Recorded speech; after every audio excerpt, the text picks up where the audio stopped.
Ok, on va parler d'une plateforme qui fait pas mal de bruit en ce moment. Elle s'appelle Skool. Et sa promesse, elle est assez audacieuse, réparer ce qui cloche vraiment dans l'univers de la formation en ligne. Alors, on va voir ensemble ce qui la rend si différente. Voilà une phrase qui claque, non? Elle vient directement de notre source. Et elle met le doigt sur un problème que beaucoup de monde a déjà rencontré. Vous savez, cette fameuse formation qu'on achète sur un coup de tête et qu'on abandonne après le deuxième module. Alors, si le problème vient pas du contenu, d'où est-ce qu'il vient? Et le problème, le voilà, en un seul chiffre. Un chiffre qui fait un peu froid dans le dos, franchement, moins de 5%. C'est le taux moyen de personnes qui terminent un cours en ligne. C'est une statistique glaciale qui montre bien l'ampleur du problème. L'immense majorité n'arrive tout simplement pas au bout. Et le point crucial, c'est que la qualité des vidéos ou des PDF n'est pas en cause. Non, la véritable raison de cet échec massif, c'est l'isolement. C'est ce sentiment d'être seul face à son écran, sans la moindre interaction, sans aucune dynamique de groupe. Pour bien illustrer cette crise de l'engagement, rien de mieux qu'une histoire vécue. Elle montre parfaitement comment même le meilleur contenu du monde peut se planter si l'élément humain n'est pas là. L'auteur de notre source raconte son propre échec de 2021. Il avait tout misé sur la technique, un cours de copywriting haut de gamme, une production impeccable, les ventes étaient là, super, sauf que l'engagement, lui, était à zéro.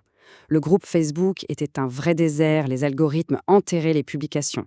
C'est bien la preuve que vendre de l'information, ça ne suffit plus. L'important, c'est la transformation. Et elle naît de l'interaction. Face à ce constat d'échec, une solution a donc émergé. Une solution entièrement pensée pour s'attaquer à la racine du problème, ce fameux manque d'interaction. Découvrons-la. Et la voilà, cette solution, Skool.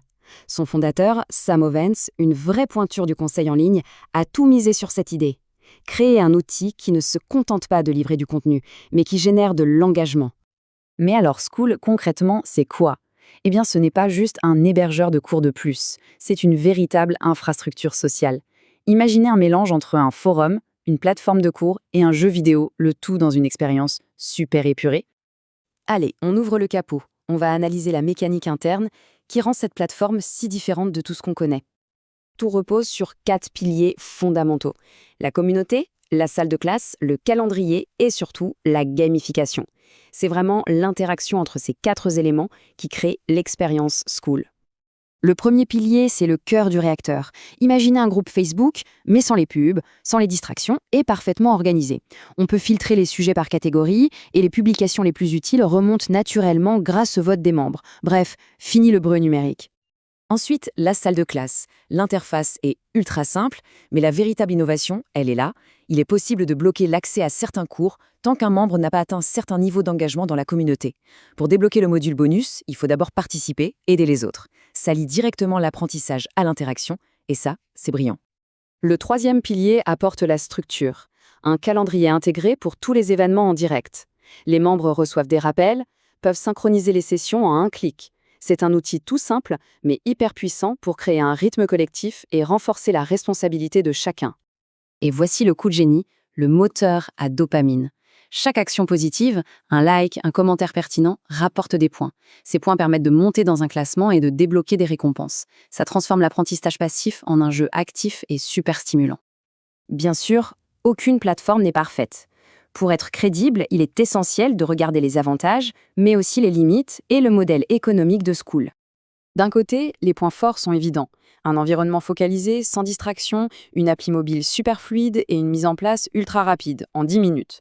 De l'autre, les compromis sont assumés. Les vidéos ne sont pas hébergées sur la plateforme, le design est standardisé, et ce n'est pas un outil fait pour le marketing complexe. C'est le prix à payer pour la simplicité. Le modèle économique est aussi simple que la plateforme elle-même. Pas de palier compliqué, pas de frais cachés, un seul tarif, 99 $ par mois. Et pour ce prix, tout est inclus. Pas de limite sur le nombre de membres ou de cours. Aucune mauvaise surprise quand la communauté grandit. C'est une proposition de valeur très claire, surtout pour les créateurs qui veulent se développer sans voir leurs coûts exploser. Alors, comment Skool se positionne ? Eh bien, face au groupe Facebook, Skool offre une audience qu'on possède et un environnement sans distraction. Comparé à Circle, son concurrent direct, Skool choisit la simplicité et le jeu, là où Circle mise sur la personnalisation et la complexité. Et face à Discord, Skool est conçu pour l'apprentissage structuré, pas pour le chaos du chat en temps réel. Du coup, la question finale, c'est de savoir à qui s'adresse vraiment cet outil. Après avoir vu sa mécanique et ses compromis, il est temps de définir le profil idéal pour en tirer le meilleur parti. Skool, ce n'est pas pour le marketeur pur et dur qui vit pour les tunnels de vente automatisés. C'est l'outil parfait pour les créateurs, les coachs et les formateurs qui se concentrent sur la transformation de leurs clients, qui comprennent que la rétention est la clé et qui valorisent une expérience simple et focalisée. Cette citation résume parfaitement la philosophie de la plateforme. Dans notre économie de l'attention, le véritable luxe, ce n'est pas d'avoir plus de fonctionnalités, mais bien d'offrir un espace où il est possible de se concentrer, d'apprendre et d'échanger sereinement. On termine avec cette question. Elle remet en perspective ce qu'on attend d'un outil numérique aujourd'hui. Peut-être que la plus grande innovation n'est pas d'ajouter, mais plutôt de retirer tout ce qui est superflu pour ne garder que l'essentiel, la connexion humaine et l'apprentissage. C'est une idée à méditer.